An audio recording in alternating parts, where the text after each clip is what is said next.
أعوذ بالله من الشيطان الرجيم بسم الله الرحمن الرحيم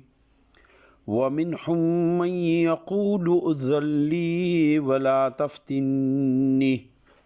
ألا في الفتنة سقطوا وإن جهنم لمحيطة بالكافرين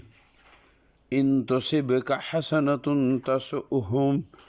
وإن تصبك مصيبة يقولوا قد أخذنا أمرنا من قبل ويتولوا هم فرحون. صدق الله العلی العظیم. انتہائی قابل احترام دوستانوں، سورہ توبہ آیت نمبر 49 اور 50 مطالعہ نن کو انشاءاللہ. د منافقینو تذکرہ شروع ده او د منافقینو هغه طرز عمل چې څټم چې نبی صلی الله علیه وسلم غزوه تبوک اعلان وکړو، نو هغه ټیم کې د دوی کم خصلت شو او د دوی کم منافقت شو، هغه مختلف طرز عمل سره بار څرګندېدو، نو مختلف انداز سره او د دوی مختلفو حرکتونو باندې یو تفسیره ده چې جریده ده. فرمایي چې ومنهم من یقول ائذن لي، دو کې ځنه خلک داسې هم شته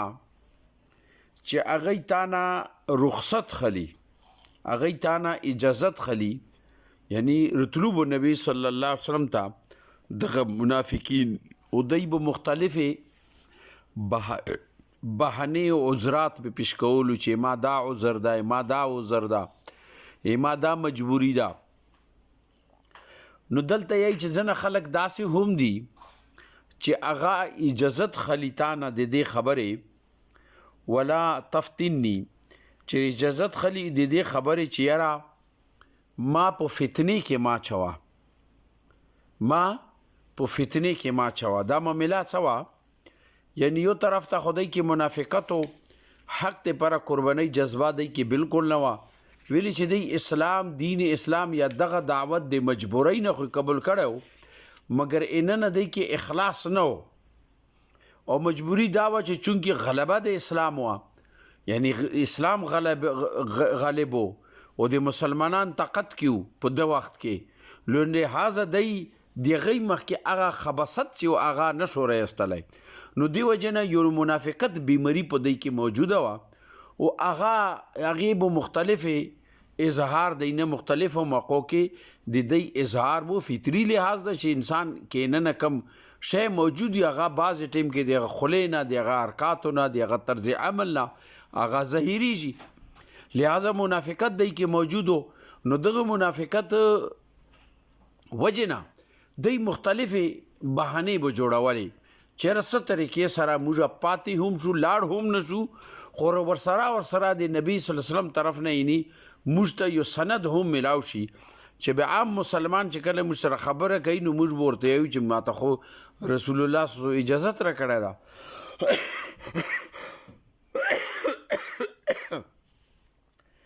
دغسې الله تعالی دی کې دی زړونو نه چونکې واقف ته یو بل خباثت دی کې الله تعالی ونیولو، هغه څه ده یی چې دی کې ځنه خلک داسې رسي چې هغه تا ته یایي ولا تفتنی، چې ما په فتنې کې ما چوا. دا معامله سوا دا یعنی هسې خدای کې منافقت او خدای کې بېشرمي هم ځنو کې ډېره وه، ځنو کې ډېره سخته بېشرمي او بد اخلاقي او بېباکي هغه د حد پورې وه چې دی کې یو کاسو چې جد بن قیس نامه وه او هغه نبی صلی الله علیه وسلم ته راغلو اور چونکې منافق و، خو نبی صلی الله علیه وسلم ته مخې ته معاملات څرنګې پیش کوي، ورته یایي چې یا رسول الله زه ما قبیلې والا د ما یوه کمزوري ده او هغې کمزورۍ نه ما نه ټول خبر دي چې زه حسن پرست انسان یم، زه یعنی ښایسته ښځې چې زه وګورم نو ما کې زه صبر نشم کولی، لہذا چونکې دا مقابله روم سره ده او روم ولا ډېر د هغه ښځې چې دي ښایسته دي، نو دې وجې نه یا رسول الله ته ما معذوره که دی نه یعنې ما ته اجازت راکړه چې زه نشه لاړ نه چې زه یو فتنې کې مبتلا شم یعنی بظاهر خو ده دا خبره یې داسې انداز سره پیش کړه چې زه خو ډېر د الله نه ډرې ولی مګر بل طرف ته انداز یې چې کوم و هغې باندې سوچ نه کولو دا خبره د نبي صلی الله علیه وسلم مخې ته پیش کړه چې لا تفتنی قرآن یې چې د تا خو تا ته راغو دې خبرې ته چې زه فتنې کې به مبتلا شم حالانکه حقیقت دا ده چې دا منافقان دي ولا تفتنی چې یاره زه به فتنې کې مبتلا شم الا دی ته وی او د خبردار دی د ځانونه پوی کی فی الفتنة سقطو چې دی خو مخکې نه فتنې کې موجود دي مخکې نه فتنې کې دی مبتلا دي دا نه غټه فتنه بله کومه ده چې تاسو یو منافقت روغ تاسو زړونو کې لګېدلی او تاسو د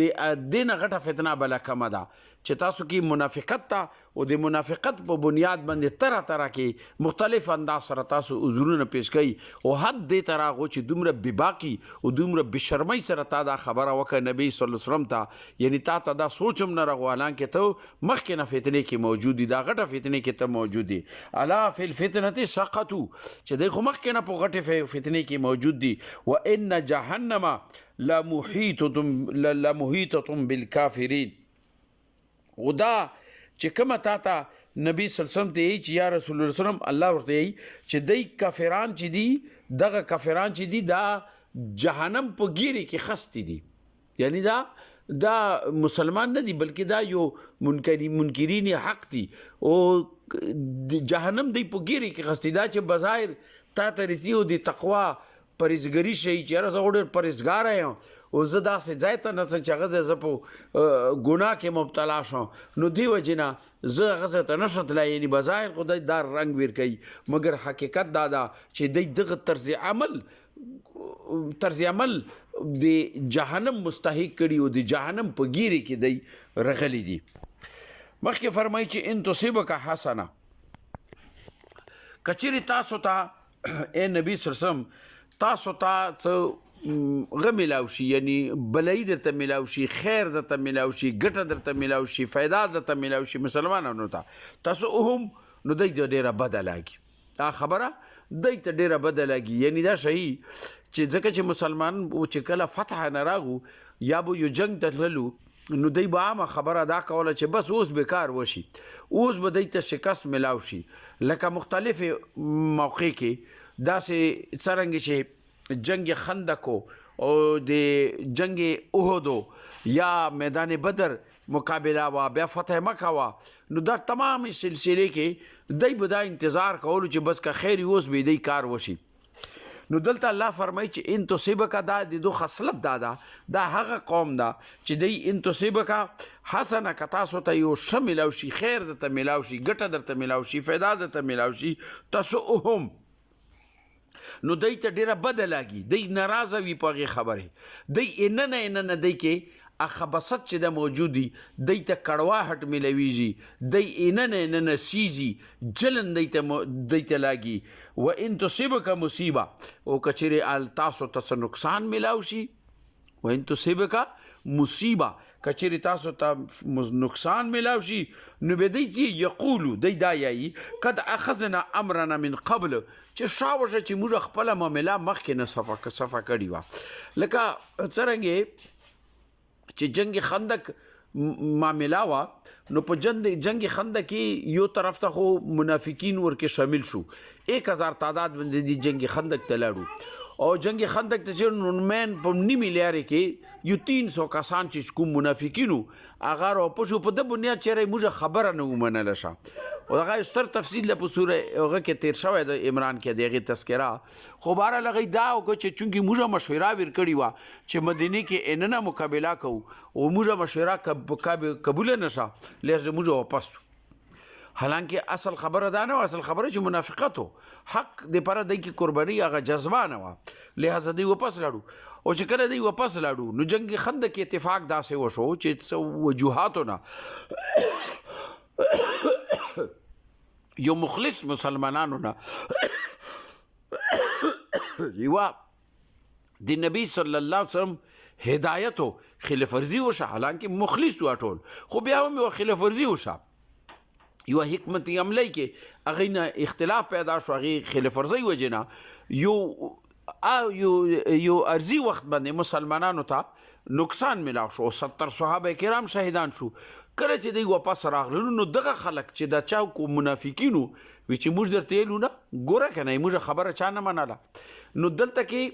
دای به عموما دا خبره کو چې کوي موږ خبره منل شوی به بداسه قران غزه کې دغه جواب ورکړي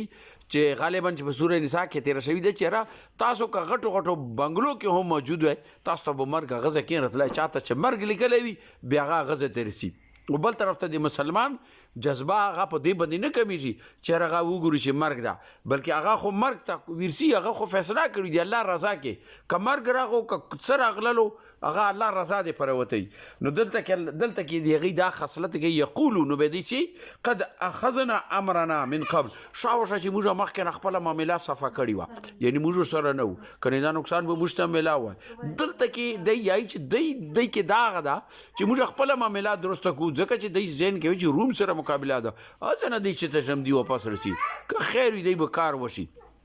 دلته دغه کې دی د خپل معاملات چې دی هغه ټیکونی کوشش کولو چې بس موږ نه پاتې شو اصل خبره قران دای چې اصل خبره دی کې دا ويتولوا هم فرحون او کله چې تاسو ته مصیبت ملاو شي تکلیف ملاو شي یو طرف ته خدای به دا خبره کوي چې شدا چې موږ ور سره نه وکنه به دا موږ ته خدر تیلی نه مخکنه چې را دا کار ما کوي دا سي او بل طرف ته قران چې حال دا نه ده بلکې اصل دا ده چې دای خپل خوشحال وي په دې خبره چې شدا چې دیتا نقصان ملاو شو او خپل کورونو ته یا یتولوا یعنی واپس لاړ شي خپل محفلو ته خپل خندنونو ته خپل کورونو ته په د بنیاد چې ښه خوشحال وي زړه کې چې شدا چې مسلمانانو ته تکلیف ملا شو